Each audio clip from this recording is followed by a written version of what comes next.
How did you approach your own time management at the beginning? Terribly. Well, honesty is the best policy. Hey, my name is Jenna Kutcher, and I am obsessed with all things business, marketing, numbers, and helping you to navigate both the messy and the magical seasons of this thing called life. I'm a small town mama who took a $300 camera, grew a successful photo biz, and now I work from home and run a 7-figure online business. I teach you the tried and true secrets to building a career you adore. Shy away from the real talk? No way. Money, hardship, growth, loss, and marketing are all topics we discuss here. Think of this as your one-stop shop for happy hour with a gal pal mixed with business school. Pull up a seat, make sure you're cozy, and get ready to be challenged and encouraged while you learn. This is the Gold Digger Podcast. This is so exciting. My friend Amy Porterfield and her podcast, Online Marketing Made Easy, are officially on the HubSpot Podcast Network. If you've been around the Gold Digger Podcast for a while, you know that Amy is one of the reasons why I launched my own show. Well, now we're BFFs and the rest is podcasting history. With a focus on online business, including digital courses, list building, social media, and webinars, Online Marketing Made Easy breaks down big ideas and strategies into actionable step-by-step processes. And the show's designed to get you more results with a whole lot less stress. If you like Gold Digger, I can pretty much guarantee that you're going to love Amy's show too. She digs into topics like 7 email copywriting tips to convert subscribers and what happens when a launch doesn't go as planned and so much more. Listen to Online Marketing Made Easy wherever you get your podcasts. Well, Kylie, I am so excited to talk about something slightly challenging today. Really setting up the topic for us. First of all, can you believe that we've been doing these Kylie and Jenna episodes, I think for like a year now? It's right? so fun. And I genuinely just look forward to them. One, because you and I get to connect, but I think it's so fun to have conversations. And a lot of times when you host your own show, which it's like you're just talking into your own computer. So this is like so fun. So today we get to talk about something that's not so fun, but I think you and I will make it fun because that's what we do. Yeah, I can't wait to play a little game of like, what would Jenna do in these scenarios? It's a new year, 2022, all these opportunities in front of us.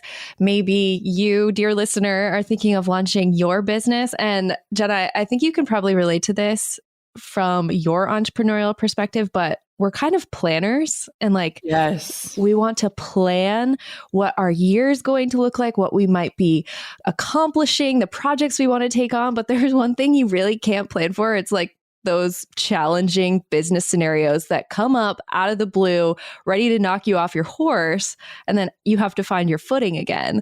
So that's what we're talking about today, is those business scenarios that can be challenging. And then what would Jenna do in those scenarios with all of your over a decade of entrepreneurial experience? You know, what's wild is I think I have PTSD around some of these topics. Oh, no. Yeah. So it's going to be fun to dive into some of those stories of those early days. And it just reminds me of like all the blueprints, all the things that you can study, all of the step-by-step processes that you can adopt. Don't normally plan for certain scenarios or don't walk you through specific scenarios. And that's where you really feel isolated and on your own. You feel that like solo of solopreneur when you go through these things. And so what do you think? Should we dive in? Yeah, let's do it. And I want to start with a big one, because when I think of your past life as a wedding photographer, and my little sister is now in that industry now, she's a wedding photographer. The thing that freaks me out the most of that service provider role is you have like one shot to get it right. Like it's not like recording a podcast where you can just like roll it back and re-say something. You have someone's like most special, precious day. So what happens in that service provider role when maybe you let them down or you miss a deadline or you don't meet their expectations in some way? Like, how do you even approach the challenging scenario of letting down a customer or client? Well, I still have actual nightmares around wedding photography because of what you just said. You get one chance. I have literally had this dream happen over and over and over again in my life where I show up to a wedding and I have no batteries, or I show up to a wedding and I have one memory card and I have to like only fill that memory card. I had one dream where I showed up to a wedding and I had a crate full of puppies and the puppies were like running down the aisle and I was trying to corral the puppies and like shoot photos. Like, I don't know what it is about that, but I think what's so crazy about being in the service-based industry is that your job is literally to anticipate the next need before someone asks for it. Ooh. And it's like you're always trying to be like one step ahead. And that can be really exhausting to do for a long amount of time, but also in like high stakes situations like wedding photography. So when you let somebody down, the first thing that I've learned, and let me tell you, I still struggle with this even to this day, but it's something that I've really tried to work on, is first, it's not about you and your defensiveness. I think that a lot of times when people choose to hire a service provider, they're hoping that that service provider has their best interest, is going to do their best job for them. And I would say most of the time we show up with those, goals in mind. But I think a lot of times when we care so deeply about our work or when we're so passionate about what we do, our first level of response is being reactionary and defensive. And I can remember a story about a particular couple who I worked with, and I love them. I actually still talk to them to this day. And I shot their engagement photos, and afterwards I sent her the sneak peeks, and they were gorgeous. They were so gorgeous. And she hated them. And she hated how her makeup and hair looked. So it wasn't necessarily about the photo, but it was the final product. Mm-hmm. And I remember just being like, is she blind? She is so freaking gorgeous. Like, I don't understand. And I remember just being frustrated because I was like, I did my part of the job, but how do we work through this together? Knowing too that our relationship is extended past an engagement session. And so we worked together, and I was really proud of myself because it was one of the first times in my career that I stood my ground in the sense of saying, if it's the photos you don't like, this is really what my work looks like. And if this isn't the right fit, I want to give you an easy way out and connect you with someone who is the right fit. Because I worried then, how is this going to trickle into the wedding day if she's not happy then? I don't want to set myself up for failure or show up so nervous. And so that was the first time in my career where I really was giving a client this opportunity to change their mind and this invitation to, because if it wasn't the right fit in the first place, then why would we continue on? And once I gave her that decision, then she started to understand and was like, no, I really want to work with you. It's not the photos, it's my hair and makeup. But having that conversation where expectations were set was huge. And I think that you and I were just talking, when expectations aren't set in any relationship, it leaves so much room to be disappointed or frustrated or feel like you're getting forgotten or, under communicated with. And so I think that so much of it is about expectations. And so if you fail to set them in the first place, here's your opportunity to learn moving forward how you can set them from the first time you say hello to a potential customer all the way through the experience, but then really over communicate with that client what their options are, how you can remedy the situation. And the number one thing to do is repeat back their concerns, proving to them that you actually listened and heard them. That's really good. I'm not sure I've ever heard you give that piece of advice to give a client, give a customer a way out. And I'm just thinking from my perspective, if I was that service provider, if I was in your shoes, the anxiety I would have felt if that door wasn't there for her to walk through. Yes. I wouldn't want to carry on that relationship if she truly wasn't happy. That would have made my job harder. I would have dreaded going to the next step with that client. So, wow, that's really good. It was really cool because I was just very clear and I was like, I think this work, and the work was beautiful. I loved their photos. And so it was like, if you're unhappy, this just might be a sign for us that we weren't the right fit. And I think too, it's as people, we crave being able to make decisions, the freedom to make decisions. So putting that decision back in her court was such a blessing because one, it really made her feel confirmed that she made the right decision in the first place. But it also gave us this opportunity to say, hey, maybe this isn't the right fit. There's nothing wrong with you. There's nothing wrong with me. But let's figure out what's going to be the next best step. And I think a lot of times when you're starting out in the service-based industry, you want to please everybody. You want to work with everybody. Anyone that's willing to pay you, you'll like say, send me the check. Mm-hmm. But at some point you're like, no, I want to work with people who really appreciate and understand what I do. And it was just such a good lesson for me that like, it's okay to stand firm, but also to give options. And I would have willingly connected her with another photographer who I thought would have been a good fit if she would have gone that route. And I'm like, man, it's like a win-win all around, Yeah, that's really good. So I think this kind of leads into the next challenging scenario. It sounds like that was a decision that allowed you to put a boundary in place. If it's not the right fit, you're not going to work together.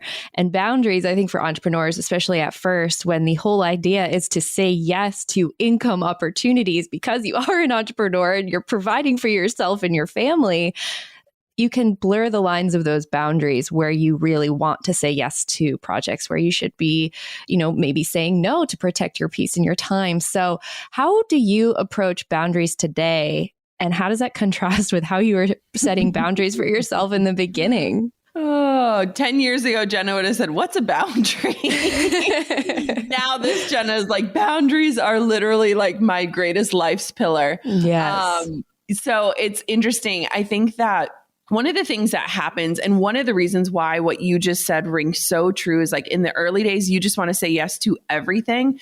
And I think it's a lot of being not confident in your ability to move forward or to find the right clients or to really cater to a specific audience. I think it's that lack of confidence that makes you agree to things, because I think a lot of times in our brain, we've heard so many stories where an entrepreneur hits their big break or this one job changed everything for them.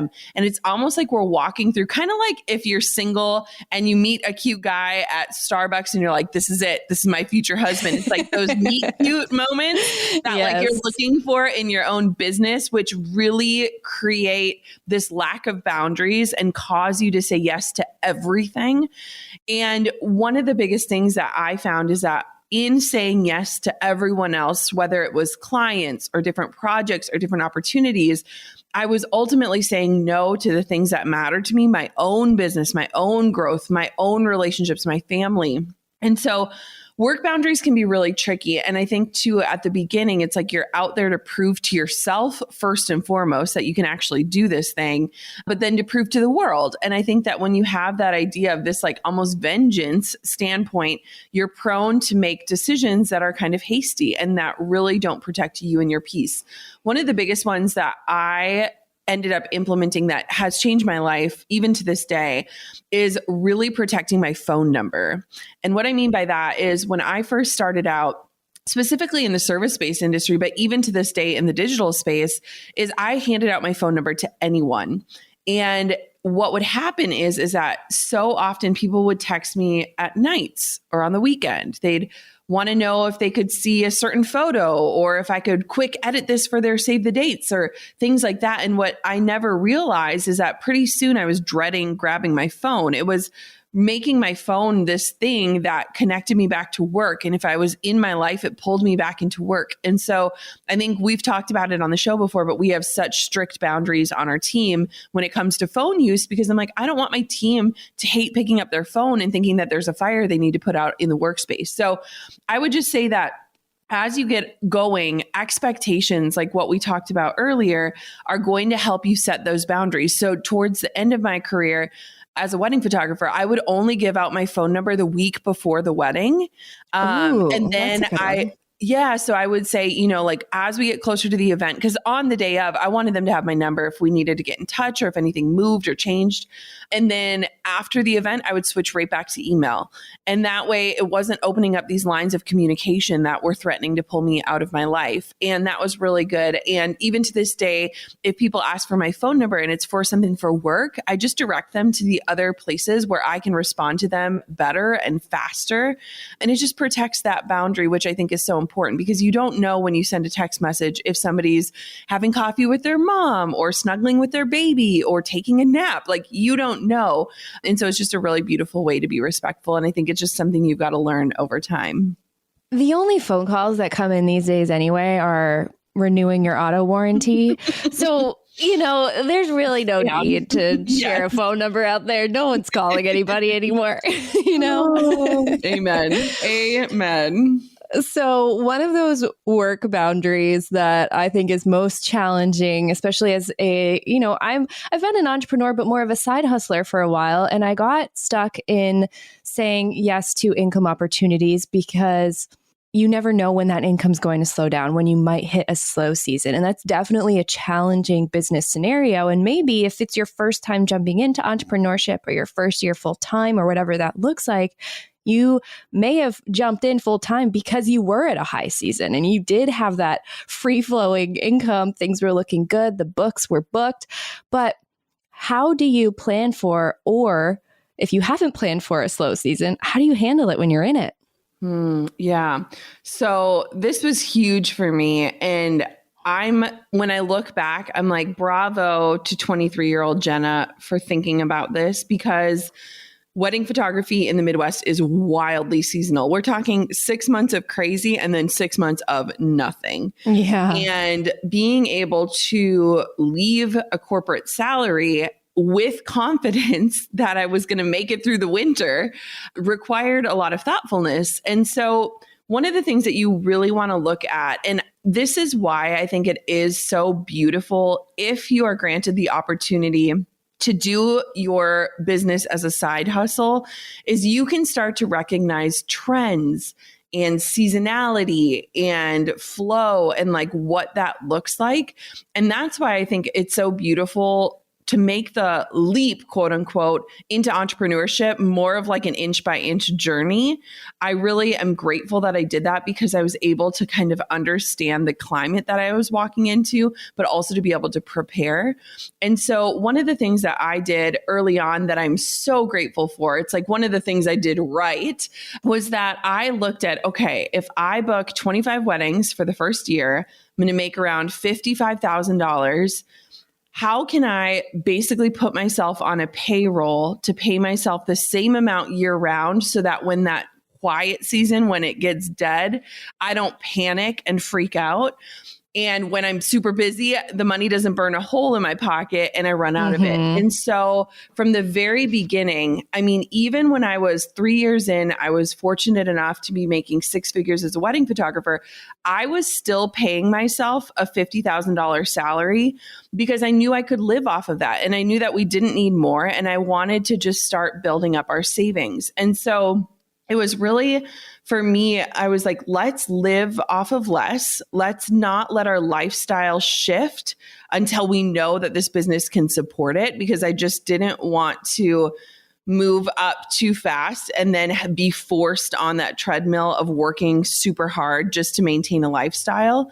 And even to this day, what I pay myself is a fraction of what the business brings in, but that allows us to invest in other ways, our team, 401k, savings, investments, things like that. So if you are knowing that your business has seasonality, the best thing I could tell you to do is to work with an accountant and see if you can literally put yourself on a payroll where your savings will help support that payroll when the slow season hits, but it'll also just help you create some sort of consistent money flow in your business year round, because I think that gives you the ability to see those slow times as this invitation to rest or to actually slow down without panicking.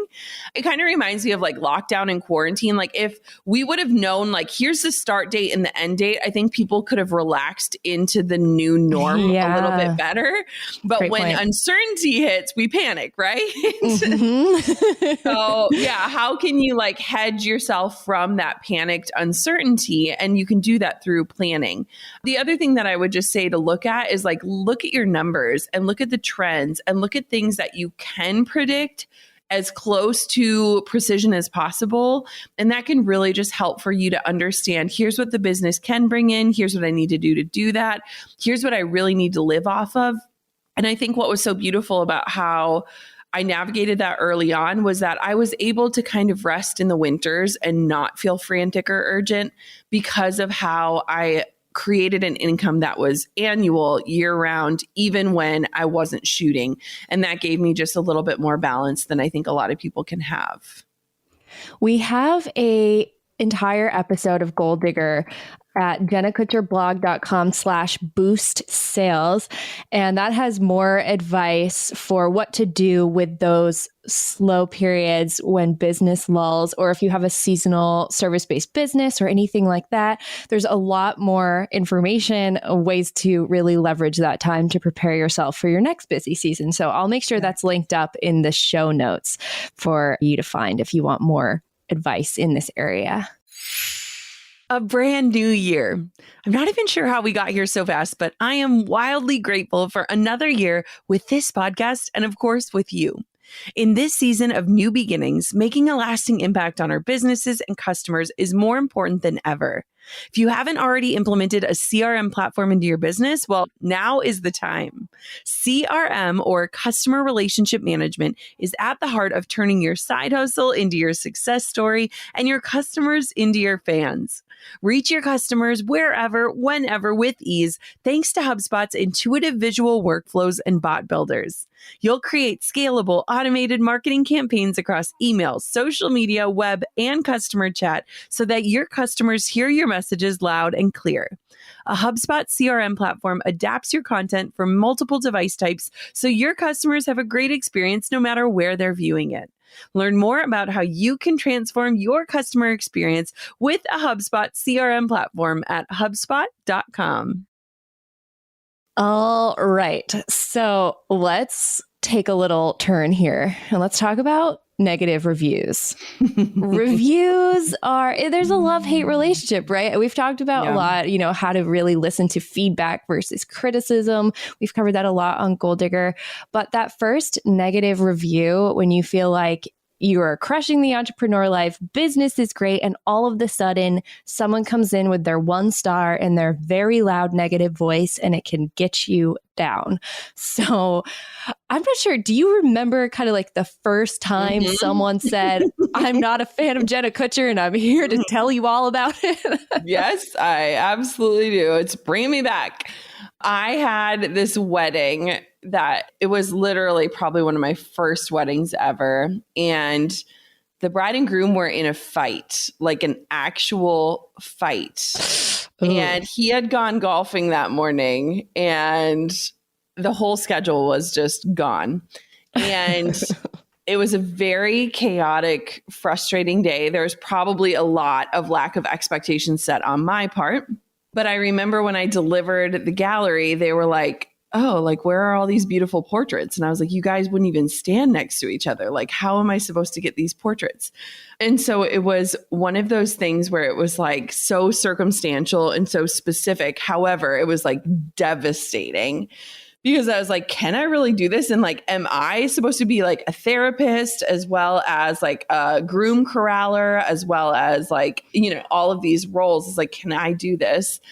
And I was really worried because it was towards the beginning of my career. So I didn't have a ton of reviews. It wasn't like a 1 star out of 100, 5-star. It was like I had 5 reviews total. And it was just really frustrating because, again, our first instinct is to get defensive. And I think that there are always 2 sides to every story. And, her version of it was probably different than mine. And it was just really awkward because it was like, I don't know what to tell you. I don't know what to do. We can't go back to your wedding day. But I think one of the things that is so important, especially as a business owner, is that again, like you said, we've talked so much about discerning between like feedback and just straight up criticism and understanding like, what can I do differently? What could I do better? And how can I remedy it? And I believe I ended up sending them back a portion of their payment because I was just like, if you're unhappy, like I don't want to, like, I want to do something. And it was one of those cases where I could have totally argued and just, held on to every dollar. But to me, one of the things I've learned so much is like, whatever you need to do to protect your peace, like if something is keeping you up at night or if something is, consuming and bubbling over into your personal life, it's not generally worth it. And whatever you need to do to like release that into the universe and let it go is sometimes worth it. And so for me at that circumstance, it was worth it. I remember sending the emails to my mom and being like, Mom, what do I do? My mom's not an entrepreneur. She's a nursing instructor. So, but it was like one of those things where it was like, you're on your own and now you've got to make these decisions. And like, it is kind of scary. So I would just say if you get a negative review and it's public and you can respond to it, I highly, highly encourage you to respond to it very thoughtfully, carefully. Have somebody else read your response before you post it. Again, reiterate what their problem was so that you prove that you understand what the issue was. And then if there is further context that would help other people who might lean on that review or read that review, provide that context. And then I would also just provide an opportunity for that person to get back in touch with you to create a solution that feels good for both of you. But especially when it comes to public reviews and people can read them, I'm always impressed when the person handles it with grace and also handles it in a solution-based way. And I think that we all have the opportunity to do those things. Yeah, that's good. I really like the way. So I was thinking about this, we're working through some updates on some courses, and where I would kind of be nervous about facing reviews head on. Someone asks for a refund for one reason or another. They provide feedback on why they want that refund. Like for me, I would want to just pretend that never happened, not look at it again, not read their words, because that would bring the anxiety up again. But instead, we're like the opposite. We have an entire document that has, the feedback from people who have asked for refunds on courses or like have sent an email with a piece of criticism/feedback. And we use that to make our products, services better, to show up better. And I just love the way you address it head on and you aren't freaked out about it.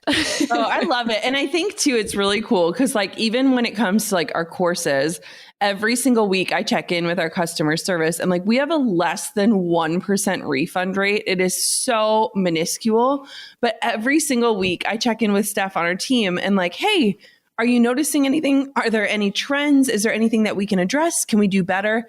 And like, while it does give me slight hives, most of the time I can see in those reviews that a lot of times it's circumstantial or super specific to that person. Right. And a lot of times we're able to remedy that just by offering a solution or an opportunity to connect or communicate. But I love how we handle that because it's a metric that we track. It's something that we're paying attention to, but it also is a guide of like, oh yeah, we can do better. And like doing better feels really freaking good. And so I love it. I love it and I hate it at the same time. Yeah, it's like that good cringe when you look at it. Okay, so jumping in as an entrepreneur, you are full-time responsible for yourself. Mostly at the beginning, a solopreneur answers to themselves only. And so time management, when you don't have a time card that you're punching or an office you're showing up to, that can be a little bit freaky for people managing that time as your own boss. How did you approach your own time management at the beginning? Terribly. Well, honesty is the best policy. Well, and I think here, I was actually just reminded of this when writing the book because I was talking about the early days when I would work my, regular job, which was 10 hours a day and usually a 1 hour commute on either side. And then I would come home and work on my side hustles. And my editor was like, what did Drew do during this? And I was like, honestly, like he was really supportive, but like we didn't know any different because we had just like gotten engaged. We were about to get married. It was just kind of like what our normal became. And I think it would have been harder if we had settled into married life and like had the normal, like, let's go to the pumpkin patch on Saturday or like, let's, go to the farmer's market. But like, we never really had that. We were both kind of in retail positions and working just different types of jobs. And so I had really, really bad time management. And I think too, for a lot of people who have certain structure, certain schedules, certain days of the week that they do certain things in a corporate setting or in any sort of setting, and then you go to endless free time, but that free time needs to be filled with priorities, it can be really hard. And I think one of the hardest things for me was the lack of feedback.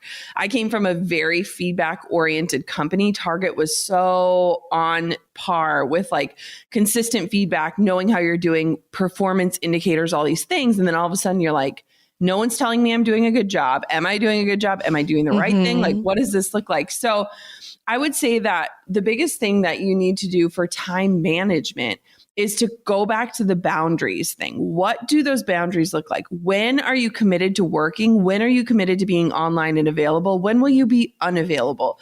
Things like autoresponders on your email can literally change everything. I think it really can help set expectations and can also get you off the hook where it says, you know, I check my email once a day, Monday through Friday, like things like that, where it can buy you time and make it so that you're not so connected. But then I also think too, if you are in a situation where you live with family or you have a partner or a spouse or a roommate or a friend, that you can kind of create your own life flow with them, whatever that looks like, and have that accountability. And like for me, it's as simple as like leaving my computer in a different room and not having it just right there where I can just crack it open at the drop of a hat. Things like really checking in and auditing, like where is my time going? Where am I getting distracted? Where am I getting pulled off course? What is that shiny object that keeps sucking me in Instagram? Things like that. And so really just looking at what that looks like. And I think too, a lot of us need structure. So how can you create your own structure that works with your flow state, but that also supports like moving the actual needle forward? I had such a distorted sense of how long things took for the longest time. And I always blame this on my mom because when I was a kid, like even a teenager, I would ask her, how long does it take to get to this place? It was 20 minutes. She had me believing that it took 20 minutes to get everywhere in the state of Maine. And that was it. How long are we going to be here? 20 minutes. How much longer? 20 minutes. And so I just like, it's so funny, but that sort of informed my own time management as I got into adulthood and working work from home jobs. I really had a distorted sense of how long projects would take me. So I had to get honest with myself that I can't pull together a script for something in 20 minutes. It's actually going to take me probably 2 hours. So I think it's important to kind of analyze your own belief around time and how long your projects, how long your work actually takes, and planning for that, which sounds so silly. But if you had a mom who always told you 20 minutes, you might have this sense that it's not going to take you as much time as it actually And then will. you're setting yourself up to finish the day feeling defeated, like you didn't get anything done. So I think we've gotten really good at that on our team of like realistic goal setting and also just flexibility on it. Like where it's like, if this feels like too much, just say the word. We literally said the other day, like say the safe word and we'll jump out. Like if this is going to, you know, like let's set this goal and let's go for it. But if at any point it feels so urgent or stressful, somebody's going to call out the safe word and we're going to just pull out, and that's okay. And I think that it's really important to, like you said, have realistic expectations. And I think too, that's where like tools that we've talked about on the show, like batch working or, you know, establishing your big three, like what's going to move the needle. Those types of tools can actually help you finish your day feeling like I got something done today. I got something accomplished. You don't need a boss to tell you that. That's where you know that like you're in charge and that you're using your time well. Yes. So one overarching theme that we keep coming back to during this conversation is expectations.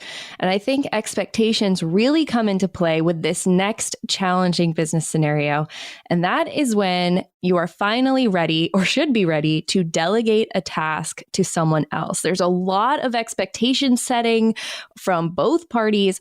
How did you finally release your grip on pieces of your business and delegate it out to someone else?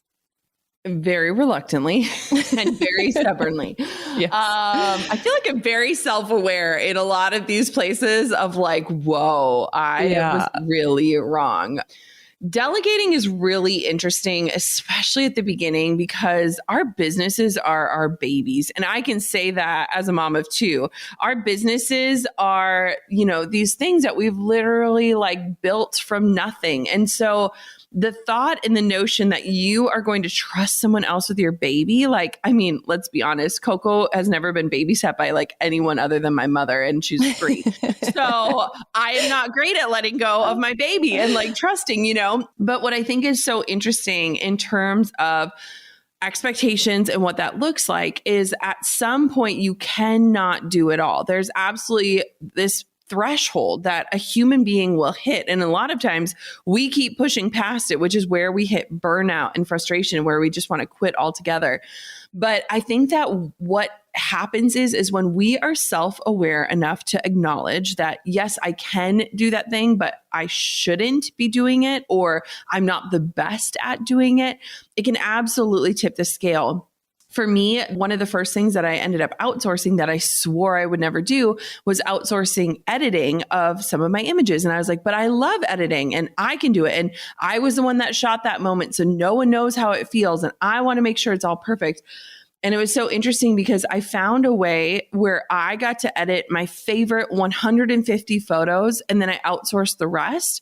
And it was this beautiful, delicate balance of me still enjoying that aspect of my job without burning myself out on it and without this belief that like only I could do it. And I think that when you start to recognize that you are able to trade your money in order to get back your time, and you hit that threshold where your time is more valuable than money, that is where you can start to delegate. And when you start to delegate, you've got to leave room for human error. You've got to leave room for a learning curve, but it's also up to you to set expectations and to set someone up for success. And I think the way that you do that is by really walking someone through, here's how I've been doing this, but I want to give you the autonomy to figure out if there's a better way or if there's a different way or if there's something you want to try. And I'm going to trust you to do that. And I think that's really the secret sauce, is like handing over what your process is, but letting someone have the freedom to create their own process that probably will be better than what you were doing anyways. But delegating can be a challenge. Again, it's just expectations. And I think it's a lot of those like tipping points when you really recognize like, I've got to loosen my grip. I've got to let someone else come in. I've got to trust someone to care for my baby. And I've got to kind of take a step back and let them have that ownership piece. I think when I was preparing to delegate my first episode of my podcast, which is my baby, my fears were all of these scenarios I had in my head that, oh, my listeners aren't going to enjoy it as much. I'm going to get negative reviews because they're going to hear that I didn't write this episode completely by myself. And it was all of these imaginary scenarios that I dreamed up in my head as being a negative to delegating. But I released one episode with a co-writer and it came out and I didn't have a single negative review. No one raised the flag and said, oh my gosh, Kylie didn't write this all by herself. But what I did get was all the positives where I had a full weekend to myself. I didn't have to work through the weekend to prepare this episode. I got to drink coffee watching HGTV and not have to think about the work that was to come. Like it was only positives after I outsourced that first thing. And like, once you get comfortable with it, you like, it's amazing. Take my money. Yeah, like, here you go. That's the thing too. Even with like writing a book, I told my mom when I started the book process, I was like, me and my mom read a lot. We read a ton and we share a Kindle library. So a lot of times we work through books together. And I was like, Mom, your assignment for the next year is to read the acknowledgments for every single book that we read, because inside of the acknowledgments, you would never imagine all the people that play a role in a book. You just see the author's name on the front cover, right? Mm-hmm. And same thing with this podcast or with my blog or with anything. It's like, as long as we are serving people and it is true to our mission and our brand values, and it is because our team has and shares those values, people don't necessarily care about how they're getting the content. They want that authenticity. They want that alignment, but they just want to be served at the end of the day. And so I think it's so cool when you can start to look at places where there is a whole team effort coming through, and maybe there is one person who is the face or the voice or the brand. But when they can acknowledge that they get help, I think it also gives us permission to get help. And I think that that is like the most beautiful invitation we can give people. Yes. Okay. I love that. Now I want to outsource more things, more delegating. All right, let's close it out on a tricky one. I know you are no stranger to this, nor am I, but one thing that can be so frustrating in business is looking at competition, specifically, maybe copycats pop up. Maybe someone is doing exactly what you're doing 5 steps behind you, and they're following in your footsteps. And that can be so irritating when you feel like you've come up with this business idea that you believe in, and suddenly there's the competition trying to steal some of it away from you. So how are you approaching competition these days? How does that look differently from how you felt about it in the past? Yeah. This brings me back to one story that I'll share really quickly. When I first started shifting into education, which was about 3 years into wedding photography, I was doing one-on-one mentor sessions, and you could do them over Skype, or you could come to my apartment where we lived. And a local photographer had signed up for like an hour-long session. And looking back, it was totally not worth like what I was getting paid for what I was giving.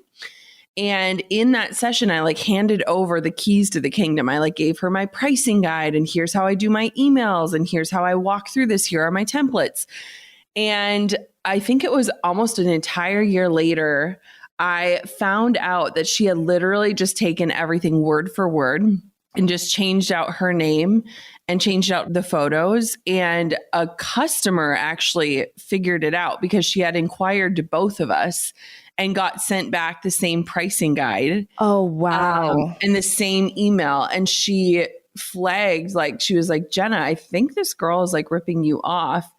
And I was so bummed because I was like, I handed all this over to you, as a favor to like teach you, to show you. And like, you literally word for word did this. And you also undercut my prices significantly. Mm-hmm.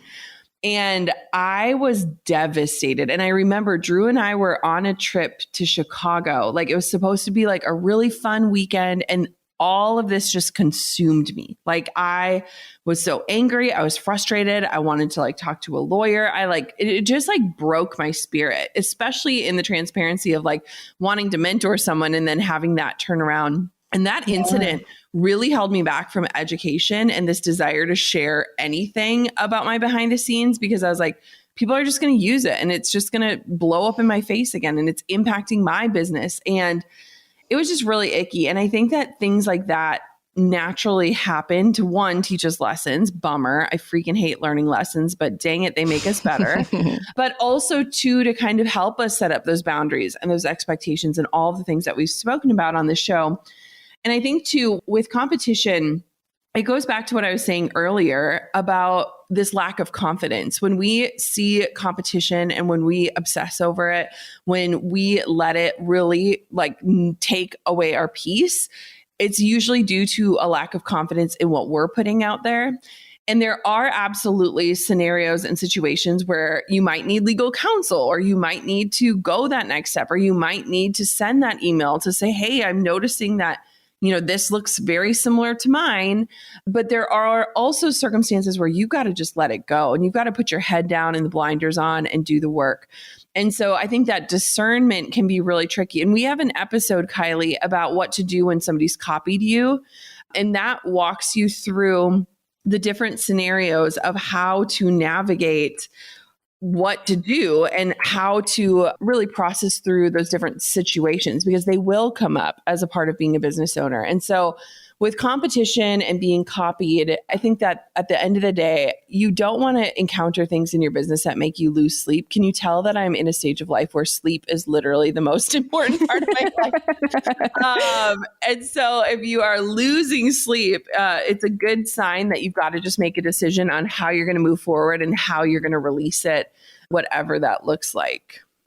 Well, this has been probably this is a great way to start 2022, I think, with a Kylie and Jenna episode. It's so juicy. Everything we just went over, I think, is a great way to get prepared for any possible challenging scenario that comes up in the next year as an entrepreneur, from what to do when you let down a customer or client, setting work boundaries, dealing with negative reviews, delegating tasks to someone else. We covered it all. And I'll make sure all of the follow-up resources for more listening, more learning in these areas are all linked in the show notes. Awesome. Kylie, thanks for walking through life's challenges with me. And Always. Thank you for this amazing conversation. I really hope it encourages our listeners to know that they're not alone if they're experiencing a challenge, but also to know that those challenges are those things like when you're in them, you're like, I'm never going to live this down. I'm never going to forget this. And you will be able to laugh about them or share them maybe a decade from now on a podcast just like this. But those are some of the greatest lessons you will learn, and you will navigate them with grace because I know who you are as a listener.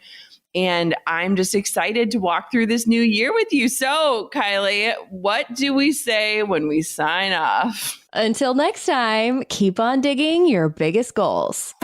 I'm over here giving you a virtual high five because you just finished another episode of the Goal Digger podcast. Did that go by way too fast for anyone else? If you want more, head over to goaldiggerpodcast.com for show notes and all the discount codes from today's sponsors. And if you're looking for a new crew of movers and shakers like you to bounce ideas and ask questions, be sure to join my exclusive community for Goal Diggers on Facebook. The link's waiting for you at goaldiggerpodcast.com.